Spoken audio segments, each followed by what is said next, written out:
जी, bye preposition. अब bye preposition को समझना थोड़ा ट्रिकी होता है क्योंकि बाकी सभी प्रीपोजिशंस की तरह ये सब्जेक्ट और लैंडमार्क के बीच में किसी एक विशेष रिलेशन को नहीं दिखाती, अपितु ये एक पॉइंटर की तरह है, एक संकेतक की तरह है। किस तरफ संकेत करती है? ये संकेत करती है लैंडमार्क की तरफ।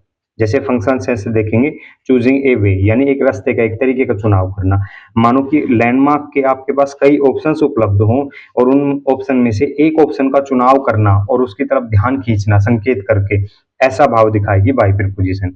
इसका लॉजिक होता है, बाई से बने हुए जो सेंटेंस होंगे उसमें जो लैंडमार्क होगा वो सब्जेक्ट के एक्शन या सब्जेक्ट की मेंटल स्टेट या किसी ओक्यूरेंस, किसी घटना के एक विशेष पहलू को दर्शाएगी। वो विशेष पहलू जैसे यहाँ पर एक्शन के मैनर को, यहाँ पर स्टेट के रीजन को, यहाँ पर एक्शन के सोर्स को दिखा रही है बाई प्रीपोजिशन सभी सेंटेंस में। जैसे इसकी विजुअल लर्निंग से देखेंगे तो एक सब्जेक्ट होगा, उसके बाद एक वर्ब होगी, जो वर्ब होगी वो इस सब्जेक्ट के एक्शन को या इसकी मेंटल स्टेट को या फिर किसी ओक्यूरेंस यानी किसी घटना को दिखाएगी। वहीं जो बाई है वो संकेत करेगा किस तरफ? लैंडमार्क की तरफ।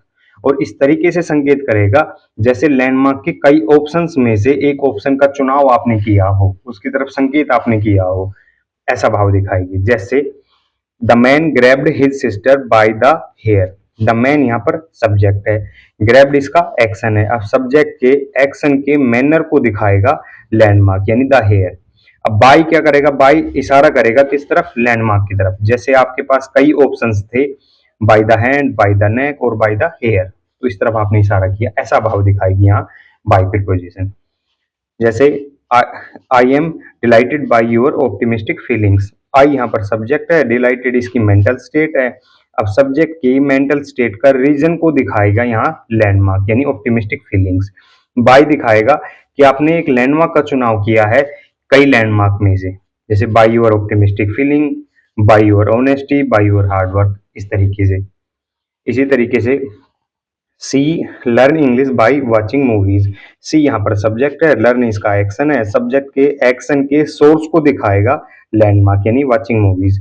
तो इंग्लिश लर्निंग के आपके पास कई ऑप्शंस में से एक ऑप्शन का चुनाव किया है यहाँ पर बाय प्रीपोजिशन में, इस तरीके का भाव दिखाएगी यहाँ बाय प्रीपोजिशन। तो सब्जेक्ट के एक्शन के सोर्स के कई ऑप्शंस में से एक ऑप्शन का चुनाव कर रही है यहाँ बाय प्रीपोजिशन। तो इसी तरीके से बाय प्रीपोजिशन को डिटेल में समझने के लिए लैंडमार्क क्या है, सब्जेक्ट क्या है, इसकी विजुअल लर्निंग क्या है, इसको जानने के लिए हम आगे आने वाली जो वीडियो है उसके लिए आप स्वाध्याय पाठशाला पर आ सकते हैं। Thank you.